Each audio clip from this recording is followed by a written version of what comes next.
Fingiu ser caipira, cantando sertanejo. Isa tá fugindo, vai pro vilarejo. Tá afim do Theo, não tô entendendo. Fica dando mole, pena que ele não tá vendo.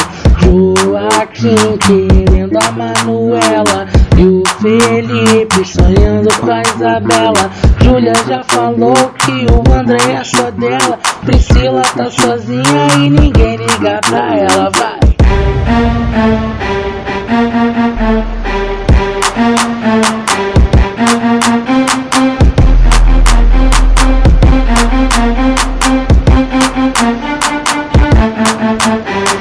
Na mansão ficou a Manuela e a Regina ameaçando ela. Theo tá disputado, Sabrina e Isabela. Coitado do Matheus que fica segurando vela.